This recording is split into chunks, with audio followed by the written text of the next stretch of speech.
pagi. Assalamualaikum warahmatullahi wabarakatuh. Waalaikumsalam warahmatullahi wabarakatuh. Gimana liburannya? Mantap. Berapa bulan berarti kalian liburan? Bulan setengah. 2 ya? Banyak. Cukup iri. Ya, ketemu lagi sama saya di mata kuliah yang berbeda. Bedanya di sini juga kita cuma 1 SKS. Selesainya berarti jam Iya emang. 11.20 ya. Ya Ini bismillah apa-apa? ya, semoga bisa kita Kebuka ya? selesaikan. Kamu udah ya, kamu Nah, sebelum memulai mata kuliah, Oh iya. intinya saya cuman pengen ngasih tahu ini. Jadi kan kalian kan ketemu sama saya itu bukan, semua kuliah ini kan 14 pertemuan ya. 1 sampai 7, terus habis itu TS, terus habis itu 8 sampai 14. Nah, nanti karena kita tuh pengampunnya ada 3. Jadi ada saya, ada Bu Endang untuk yang reguler, sama nanti ada Bu Tanti. Jadi nanti untuk yang pertemuan saya, kalian akan ketemu saya di sampai pertemuan ke berapa nih? 1, 2, 4 apa 5 ya, lupa. Astagfirullah. Ya kayaknya 5 deh, 5. Ketemu sama saya sampai pertemuan ke-5. Terus habis itu nanti Bu Endang itu dia akan mengajar sebelum UTS dan sesudah UTS.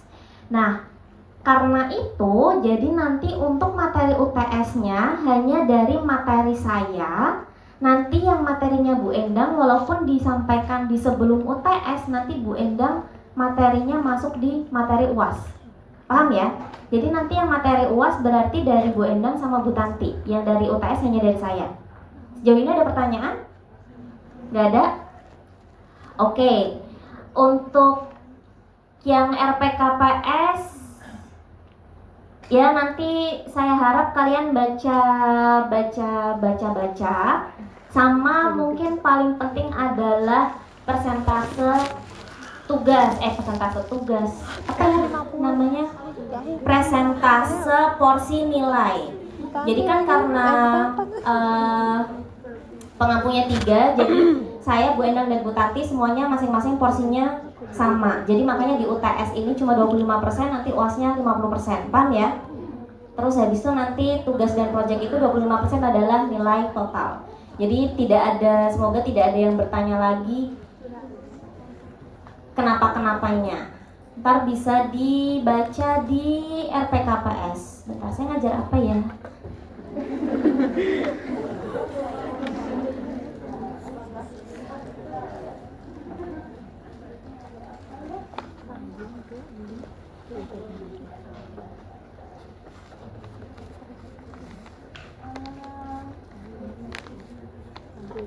Oke.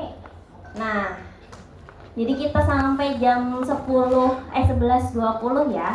Jadi mungkin kalau dari materi saya sama seperti biasanya diharapkan memang 1 pertemuan mah kelar, tapi nggak tahu. Jadi nanti intinya bisa aja nanti materi ini misalnya belum kelar, berarti nanti nyambung ke minggu selanjutnya gitu. Tapi intinya nanti kalian ketika saya kelar ngajar itu nanti semua materi dapat, itu aja.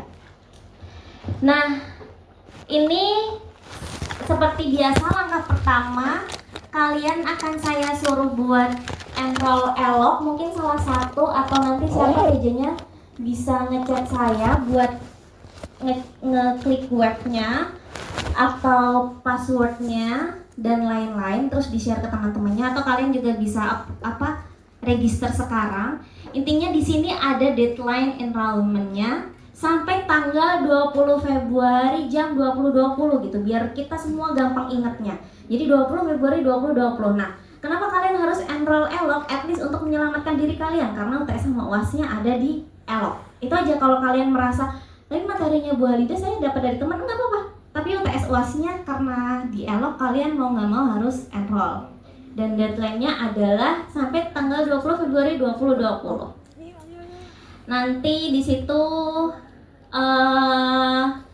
saya harap nanti semua informasi ada di situ. Nanti kalau misalnya dari materi dari Bu Endang sama Bu Tanti, nanti lebih fleksibel ya, maksudnya kalau mau di-upload ditanyakan aja, mau di-upload di Elok atau minta pribadi. Nah ini, no complaints about anything past the deadline, seperti biasanya. Karena kita di semester baru, biasanya saya akan membuka dengan ini rules dulu. Dari sini ini kayaknya rules yang tahun lalu ya benar, ini udah 2026. Yang tahun lalu ada yang mau di adjust nggak? Nggak ada, semuanya agree. Nggak apa-apa kalau misalnya Bu, kalau yang sekarang mah maunya nggak boleh terlambat aja Bu, soalnya satu SKS. Boleh, tapi kalau misalnya nggak mau kayak gini aja. Ini bener kan ya? Saya ngajar di sini kan ya? Saya takutnya saya salah kelas pula, astagfirullah. Agak loading, maaf. Nah, kalau udah nggak ada pertanyaan, kalau nanti next slide kita udah, saya harap ini adalah the rules is already agreed between both parties. Jadi bukan yang saya kasih rules ke kalian, tapi ini adalah agreement. Oke, kalau nggak ada yang komplain, Oke, nggak ada yang ditanyakan? Nggak ada, ya udah, nggak apa-apa, nggak ada yang ditanyakan. Nah, hari ini kita akan membahas tentang keseragaman sediaan. Sebenarnya materi ini itu bisa kalian nggak usah minta PPT-nya karena sebenarnya sudah ada di Farmakope. Saya harap kalian sudah cukup familiar dengan Farmakope ya. Udah pernah membuka Farmakope? Udah ya. Praktikum apa tuh? Farset. Nyari apanya tuh? Nyari dosis? Tugas. Nyari apa? Oh ya, ketentuan umum. Apalagi? Ada yang udah pernah sampai buka belakang-belakangnya nggak? Belum ya. Tapi cara nyari tahunya udah tahu kan? Misalnya mau nyari paracetamol, halaman berapa? Daftar isi ada di mana? Di depan apa di mana? Daftar isi ada di mana? Daftar isi? Saya CTRLF Bu. Iya. Nah, daftar isi itu soalnya just in case misal nanti kalian pas lagi ujian OSCE atau apapun dikasihnya fisik. Jadi kan nggak mungkin kalian nyariin satu-satu ya, karena ribuan. Daftar isi di Farmakope itu ada di paling belakang. Jadi misal Farmakopesnya ada kadang ada dulu Farmakope misalnya dia nggak satu buku, misalnya ada 2 chapter 1 sama chapter 2. Jadi tetap daftar isi ada di belakang, jadi berarti di chapter 2 yang belakang. Jadi kalau nyari di chapter 1 nggak ketemu. Paham ya? Nah, sama seperti kalau kalian misalnya nyari paracetamol tentang apa, terus habis itu zat aktif yang lain tentang apa. Nah, ini juga keseragaman sediaan itu juga ada di Farmakope. Jadi sebenarnya kalian mah kasarannya ya, kalau habis ini Bu saya kayaknya bisa belajar sendiri, itu nggak apa-apa beneran gitu. Jadi kalau kalian mau pamit sekarang beneran nggak apa-apa karena ada di Farmakope. Jadi PPT saya juga isinya cuma merangkum Farmakope sih. Nah, kira-kira kenapa kita harus melakukan keseragaman sediaan? Kayak penting banget nggak sih? Penting, ngapain tuh, buat apa tuh? Kayak kalau mahasiswa penting nggak? Selain buat syarat atau buat belajar karena UTS-nya Bu Halida ada keseragaman sediaannya. Kira-kira buat apa? Nggak apa-apa, ini mah kalau kalian ngomong saya nggak ini ya, nggak ada pengurangan nilai kalau salah. Konsistensi apanya kira-kira? Dosis unitnya. Jadi misal nih, ketika kan berarti kalau misalnya kalian kalau di industri atau di praktikum lah. Oh, kalau praktikum mah bikinnya satu-satu ya, berarti keseragaman sediaan mah insya Allah teruji gitu, karena saya bikinnya mah satu-satu Bu. Oke. Kalau pas di industri kira-kira satu batch tuh kira-kira 100 lebih nggak?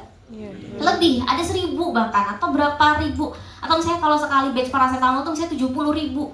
Nah, gimana caranya kalian memastikan se-70.000-70.000-nya itu dosisnya sama semua? Kan nggak mungkin kita nguji satu-satu. Nguji paracetamol kira-kira gampang nggak? Gampang sih, tapi mahal nggak? Mahal. Ya paling nggak dapat uang reagen sama uang instrumen lah.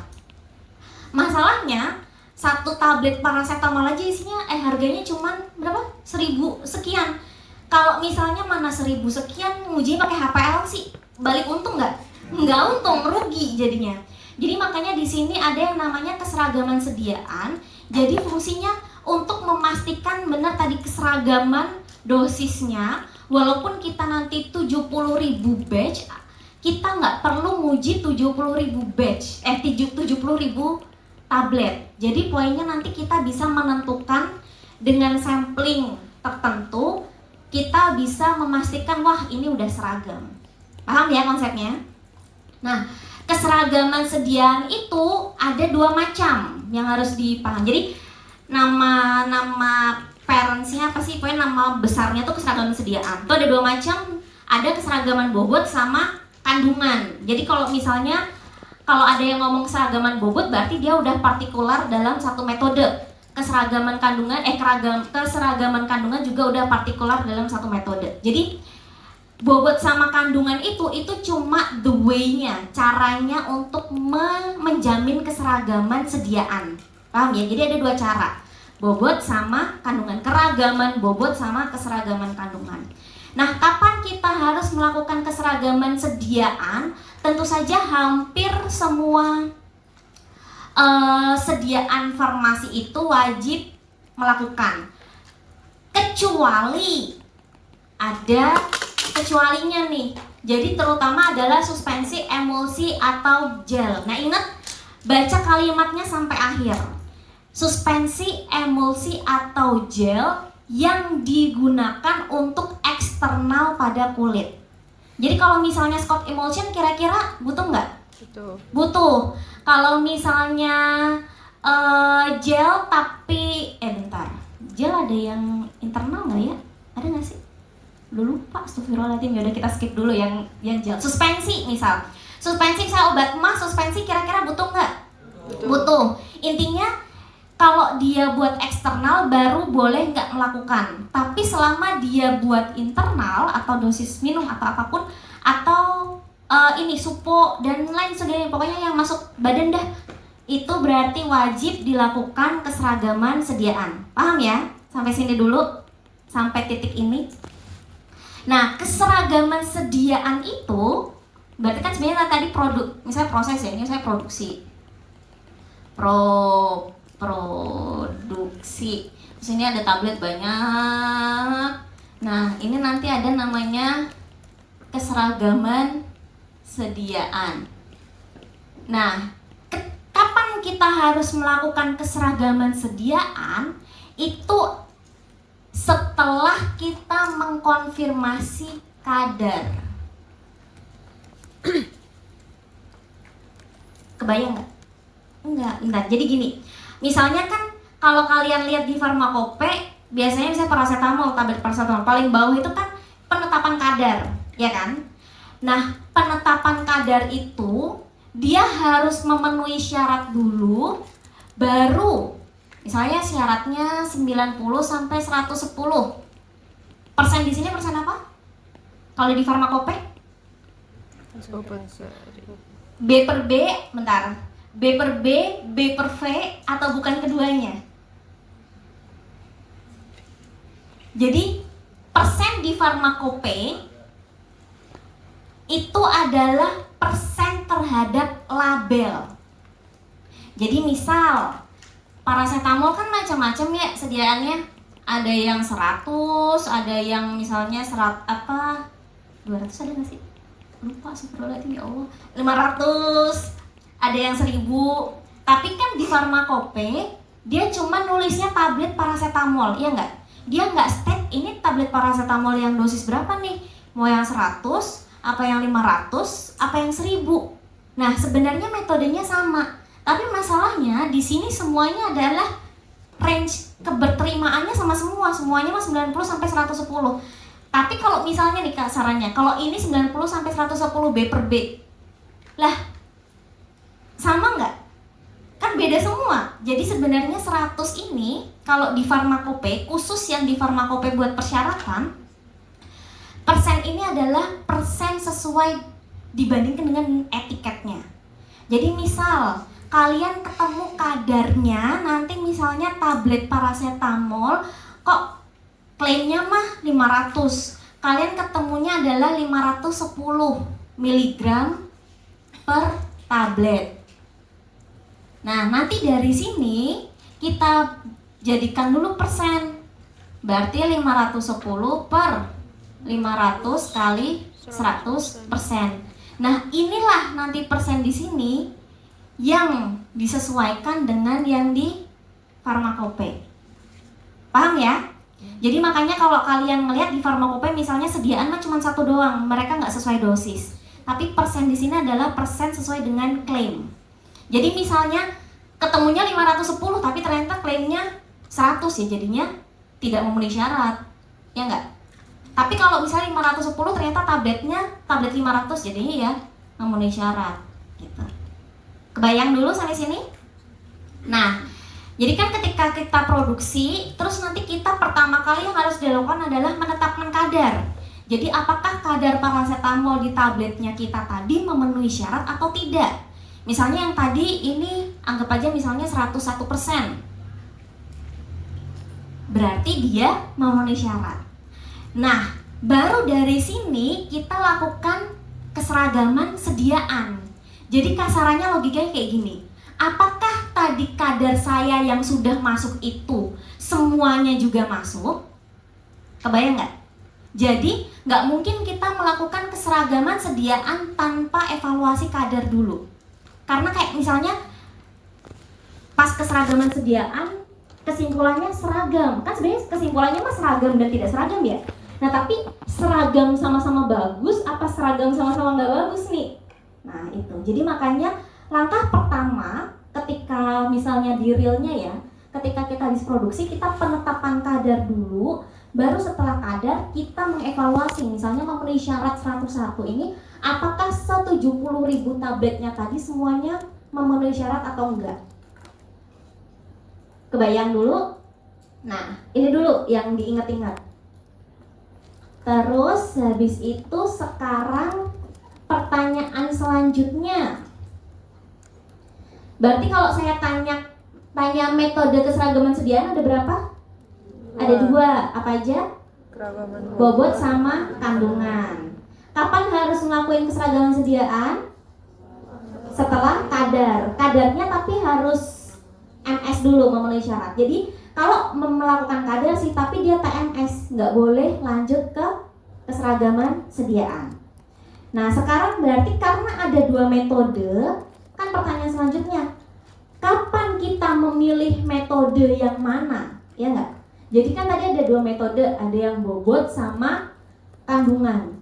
Jadi sebenarnya kalau misalnya di farmakope mah sudah diberikan tips and trick bagaimana kita melakukan, kapan kita harus ngelakuin ini pakai yang keragaman bobot atau keseragaman kandungan. Nah, secara basic itu sebenarnya semuanya harusnya melakukannya keseragaman kandungan. Jadi basicnya nih, kalau nggak ada term and condition atau nggak ada kasus atau nggak ada pasal yang lain, harusnya mah semuanya otomatis keseragaman kandungan. Cuma kalau ada hal-hal tertentu terjadi, baru nanti kita ngelakuin keragaman bobot. Bayang? Bayang ya? Kebayang aja dulu ya. Jadi basicnya sebenarnya metodenya itu cuma satu, keseragaman kandungan. Tapi karena ada kasus tertentu baru kita pakai keragaman bobot. Nah, masalahnya kasus tertentunya banyak banget nih. Ini adalah yang harus dilakukan kasus-kasus yang membuat suatu sediaan jadinya keragaman bobot.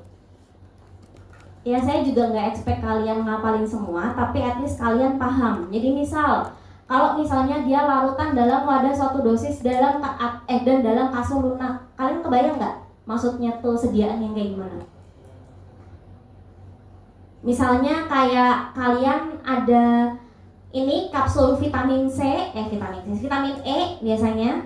Itu vitamin E kan biasanya di kapsul lunak, dalamnya kan ada larutan. Nah, berarti kira-kira dia bobot apa kandungan? Bobot. Kayak gitu. Atau kesediaan padat, lalala dan lain-lain. Intinya term and condition-nya ternyata banyak. Jadi mau nggak mau ya jatuhnya kalian harus ngafalin mana yang bobot, mana yang kandungan. Atau ada yang pernah meringkas, walaupun tidak begitu membantu, tapi ya nggak apa-apa ya. Tetap karena tetap banyak, gimana dong? Jadi intinya sebenarnya dosisnya itu, garis besarnya dosis itu dibagi menjadi dua. Ada yang 20 lebih dari 20 mg dan lebih dari 25% sama kurang dari 25 mg atau 25%. Maksudnya dan di sini adalah misal kita punya dua macam tablet. Sama-sama kita pengen ngitung substan A. Sama-sama di sininya adalah misalnya 25 mg. Ini juga 25 mg. Tapi bobot tabletnya di sini ini misalnya adalah 50 mg. Jadi bobot tablet secara keseluruhan. Yang ini bobot tabletnya adalah 500 mg. Kira-kira untuk menentukan kandungan A-nya ini seragam atau tidak di satu trial produksi, ini pakainya keragaman bobot tanpa keseragaman kandungan.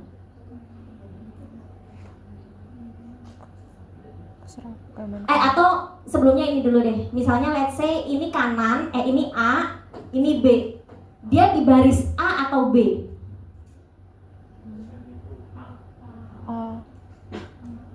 Apakah A? Coba kita cek. Apakah dia lebih dari sama dengan 25 mg? Ya. Apakah dia lebih dari 25% dari porsi tabletnya? Benar. Dan dia adalah poinnya tuh dan di sini. Jadi yang ini berarti dia pakai tabel yang sini. Nah, sedangkan yang ini walaupun dia masuk di yang A, tapi porsinya dia adalah cuman 5%. Berarti kan dia kurang dari 25%-nya. Jadi walaupun sama-sama A dan sama-sama kandungannya 25 mg, bisa saja nantinya satunya adalah bobot, satunya kandungan. Karena mereka sebenarnya ada dua tabel yang berbeda. Saya nggak expect kalian ngapalin ini semuanya ya. Kalau apal alhamdulillah saya cukup senang. Tapi kasarnya kayak gini. Jadi kapan kita ngelakuin keragaman bobot? Itu ketika misalnya ini tablet-tablet ya. Ketika porsi zat aktifnya itu besar dalam sediaan tersebut. Jadi ketika porsinya besar dan dosisnya besar, biasanya, saya nggak ngomong selalu ya, biasanya dia adalah metodenya pakai keragaman bobot. Tapi kalau dosisnya kecil dan porsinya kecil, dia pakai keseragaman kandungan. Biasanya, ingat ada biasanya, jadi mungkin ada kasus-kasus tertentu yang eksepsional. Tapi secara garis besar kalau sediaannya normal, konsepnya seperti ini. Dianggap besar adalah ini tadi, lebih dari sama dengan 25 mg dengan porsi lebih dari sama dengan 25%. Kebayang? Nih, kan porsinya besar. Berarti ini adalah keragaman bobot, yang ini adalah keseragaman kandungan. Kebayang dulu sampai sini? Agak ngeheng, tapi nggak apa-apa karena kita cuma punya 20 menit. Jadi nanti dibaca lagi. Pokoknya intinya mah kayak gitu. Secara konsep besar kayak gitu. Nah, sekarang adalah kita mengajarkan bagaimana metode keragaman bobot dan keseragaman kandungan. Oh ya, ini mungkin kalau kalian lihat, sumpah Bu Halida ngajar cepet banget ya, mohon maaf cuma 1 SKS dikasihnya. Jadi kayak ya udah kalian deal with that. Saya akan berusaha mengajar as simple as possible, so I hope it can deliver it to you. Tapi poinnya ini as simple-nya kayak gini sih. Kalau disuruh lebih simple lagi saya juga nggak ngerti harus gimana. Ya pokoknya ini dulu. Nah, sekarang kita adalah belajar bagaimana melakukan atau menghitung keragaman bobot dan keseragaman kandungan. Tadi kan udah tahu tuh caranya how to differentiate which method that we have to use. Nah, sekarang kita nyarinya how-nya. Lihat, complicated sekali, tapi jangan khawatir. Tidak sesusah itu. Sekarang kita akan belajar bagaimana cara melakukan perhitungan metode dua hal tersebut. Sebenarnya kalau dari segi metode atau cara menghitungnya, secara garis besar dua hal ini sama, tapi ada yang beda. Nah, itu yang kesel gara-gara ada yang beda itu. Jadi kayak, kenapa harus kita beda-bedakan? Nah, jadi kan langkah pertama setelah kadarnya jelas-jelas memenuhi syarat, misalnya tadi kita punya 70.000 batch ya, banyak banget tuh. Kita cukup menyiapkan minimal 30 sediaan, paham? Jadi kayak nggak harus tuh 70.000-nya kita ambil, minimal 30 tablet. Atau ya Bu, mohon maaf, saya mau nggak tablet, saya kapsul ya, boleh. Pokoknya sediaan. Nah, ini ingat ada kata minimal. Jadi kalau misalnya temannya ada yang ngambil 35 nggak apa-apa, nggak masalah. Atau 37 nggak apa-apa, nggak masalah. Yang penting nggak boleh kurang dari 30 tablet. Lalu selanjutnya, bagi dua bagian tablet tersebut. Ini 10 tablet. Ini 20 tablet. Oke. Bu, kalau tadi teman saya ngambil 40 gimana ya? Bodo amat, yang penting pertama adalah 10 tablet dulu. Kebayang ya? Kita singkirkan yang aneh-aneh itu. Pertama adalah satunya 10, satunya 20 plus udah boleh. Nah, sekarang kita fokus pada step pertama ini dulu. Jadi kita punya 10 tablet. Nah, 10-10-nya ini kan langkah pertama ini kan kadar memenuhi syarat ya. Kadar memenuhi syarat. Terus habis itu baru ambil 30 tablet. Nah, terus kan kita udah nyiapin tuh 10 tablet. Kalau kita ngomongin sekarang adalah yang keseragaman kandungan.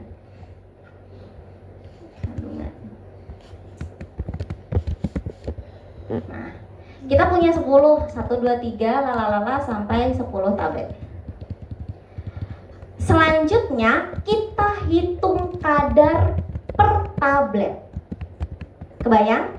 Jadi misalnya nanti kalau misalnya kita lagi ngomongin apa CTM misalnya, kan kecil banget. Kan kecil banget. Jadi misalnya tablet 1 CTM-nya berapa ya? Tablet 2 CTM-nya berapa ya? Sampai punya data 10 kadar CTM. Kan biasanya nanti kan kadarnya misalnya 2,1 mg per tablet atau apa gitu. Jadikan kadar tersebut dalam persen. Ingat persennya itu persen kayak farmakope ya. Jadi persen sesuai klaim. Jadi nanti kita punya let's say kadar 1 berapa persen, kadar 2 sampai 10, ya enggak? Nah, udah punya nih data yang ini dulu. Nah, ini kalau saya ditanyain cara ngitung kadarnya gimana, Bu? Sesuai dengan metode farmakope dalam penetapan kadar. Jadi misal kalau di farmakope butuhnya pakai HPLC, berarti ya metodenya HPLC. Kalau misalnya ternyata pakai titrasi ya pakai titrasi. Kalau misalnya metodenya pakai spektro ya pakai spektro. Kebayang dulu sampai sini? Setelah kita punya 10 data kadar, lalu kira-kira ini ada rata-ratanya nggak? ada ya, bisa dihitung rata-ratanya berapa persen, sama bisa dihitung SD, bisa lah. Nah, jadi intinya adalah dari data pertama ini kita harus punya data ini. Kadar CTM tablet 1 sampai 10 berapa persen, X-bar-nya berapa persen, sama SD-nya berapa. Udah dapat rangkaian data ini, baru nanti kita masukkan apakah dia memenuhi syarat atau enggak. Biasanya istilahnya, nah saya hapus dulu, sebentar, ini hapus.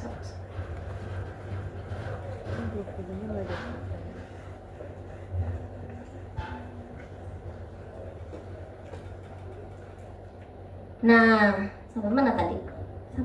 Saya lupa. Oh, kita udah punya data ini. Terus habis itu sekarang kita menentukan apakah dia memenuhi syarat keberterimaan ya. Kita masukkan ke dalam rumus yang dikotakin. M min apa sih? X bar plus KS. Apa itu M? Kan yang kita tahu cuman K doang, X bar tahu ya. S ini adalah SD. Jadi yang kita bingung adalah tinggal M sama K. Kita yang gampang dulu. K ini adalah konstanta.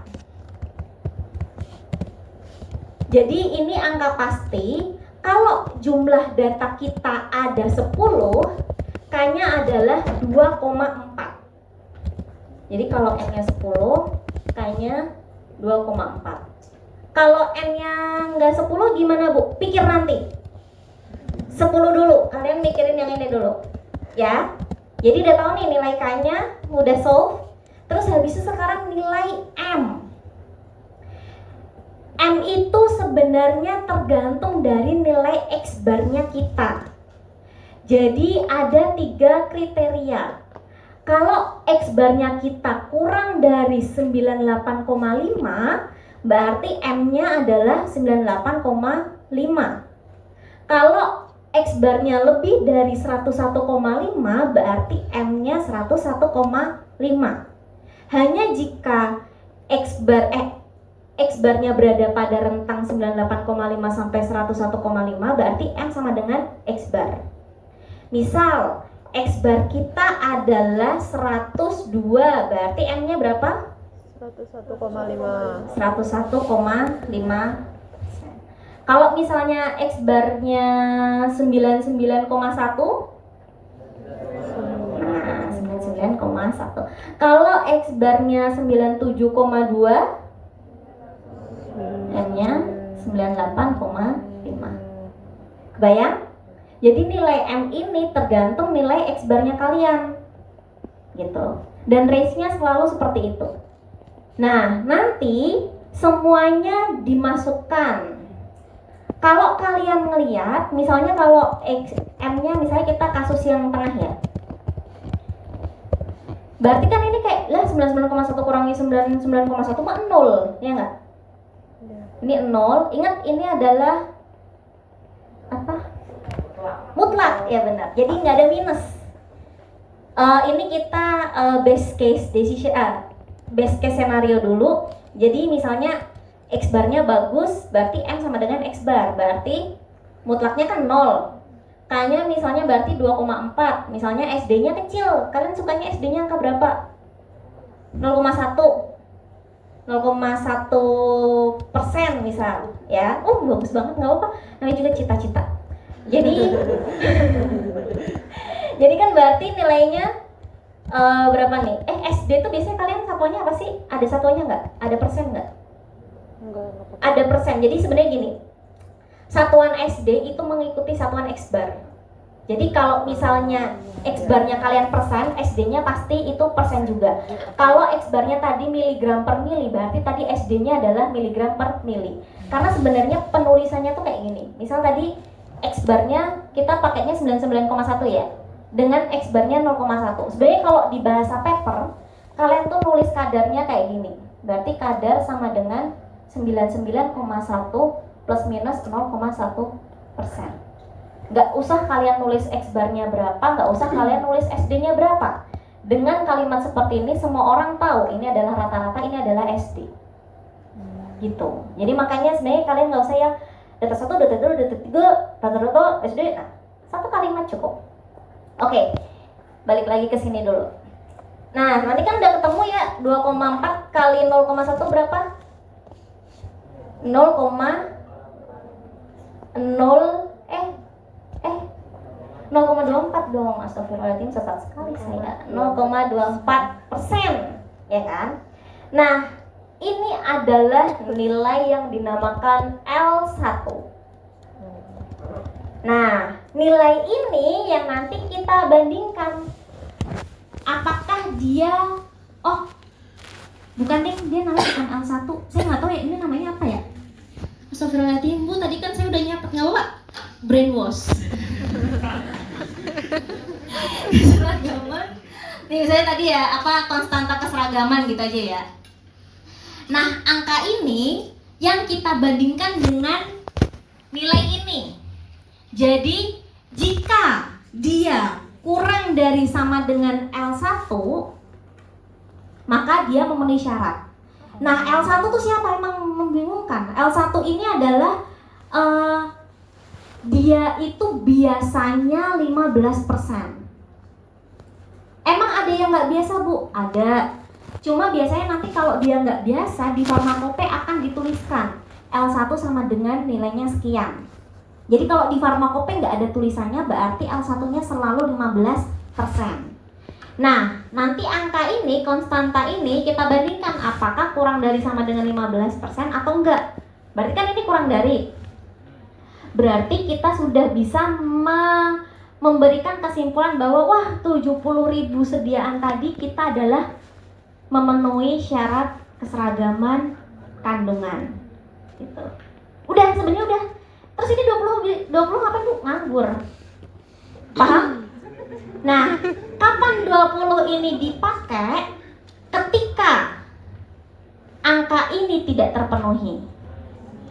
Jadi ketika dia lebih dari 20, lebih dari 15, nah ini baru kepakai tuh tadi pemeran tambahannya. Nah, sebenarnya nanti ngitungnya beda lagi. Nah, tuh kan. Ini dulu aja. Jadi sebenarnya tadi kan saya bilang nilai M itu tergantung X bar ya. Tapi secara teori, ini FYI aja. Secara teori, nilai M itu sebenarnya sebelum tergantung X bar, dia tergantung dari kondisinya. Apakah target industri itu kadarnya adalah 100% atau enggak?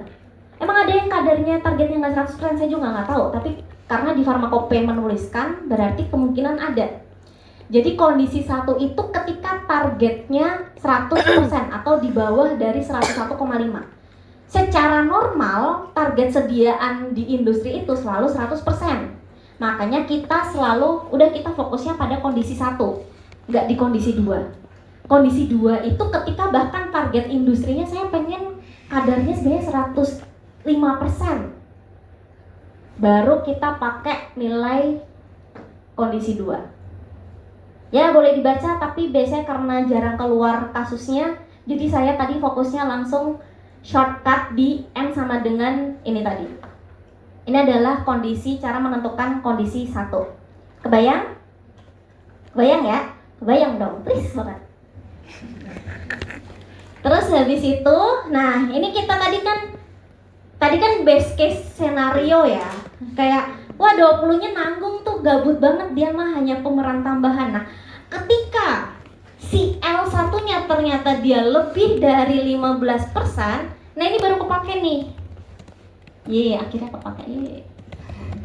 Jadi kita pakai di kondisi 2. Ini boleh dihapus? Boleh ya? Ikhlas ya? Ikhlas.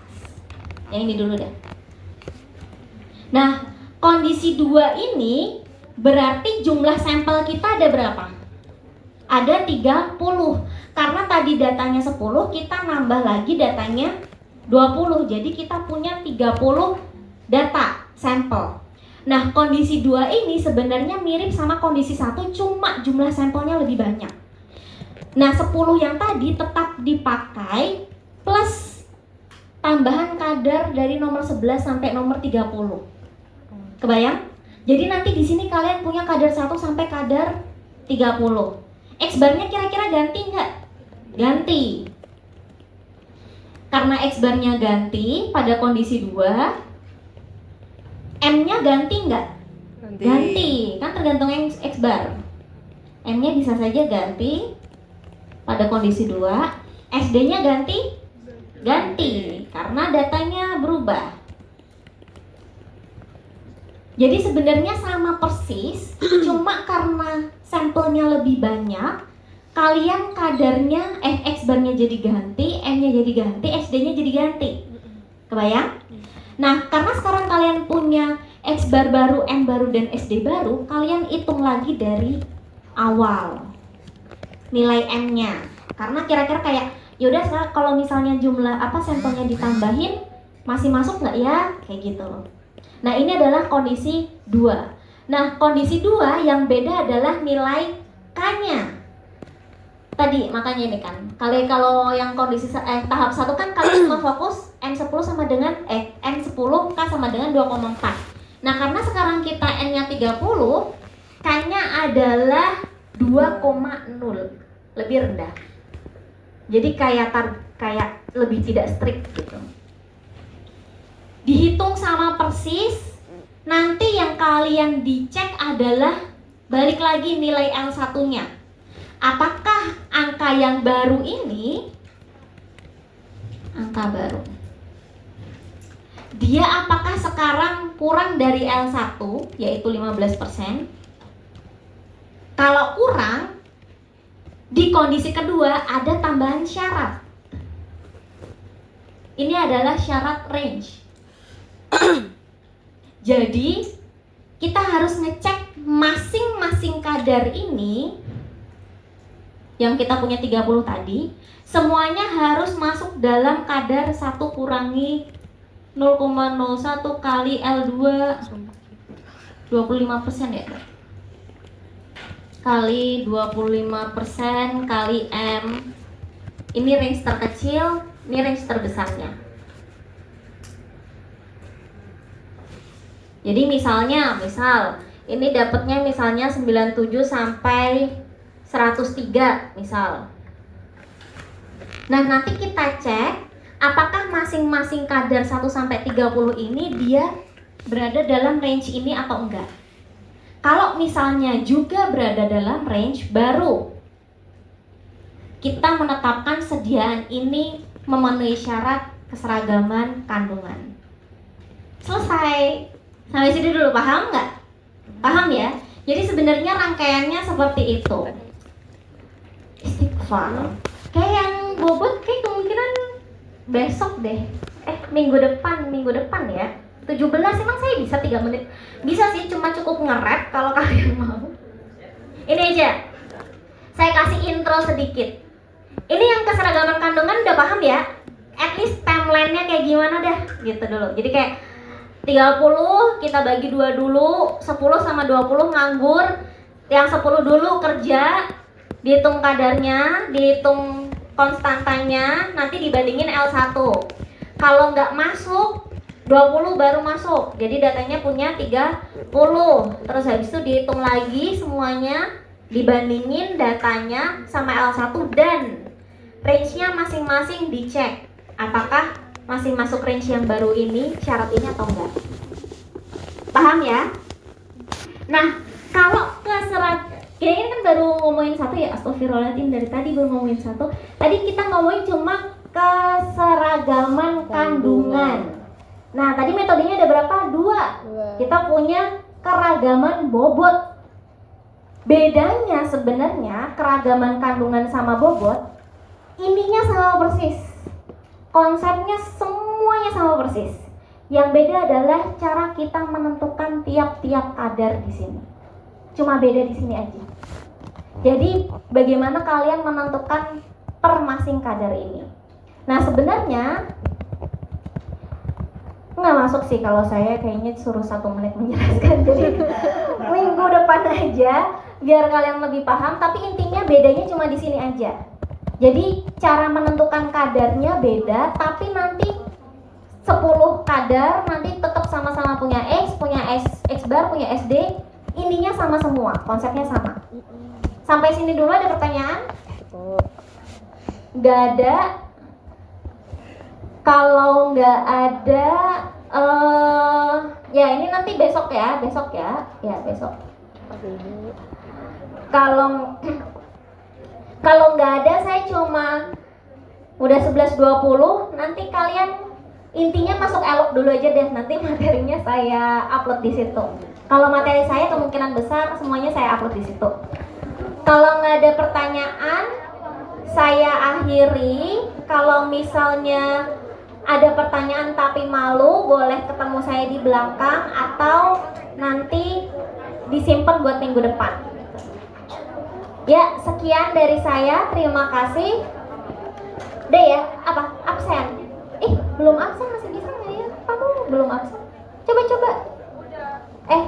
Masih belum. Bentar. Coba absen dulu.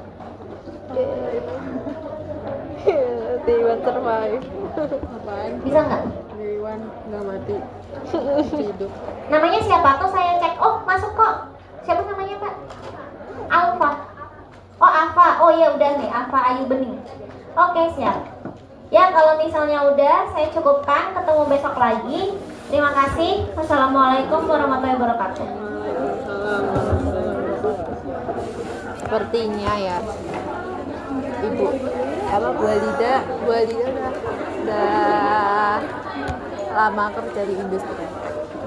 Kak spesialis industri. Keren coy. Apa? Banyak diajar Bu Alida sama Bu Tatang, perbedaannya kayak apa? Bu Halida kalau misalkan sepertinya pintar.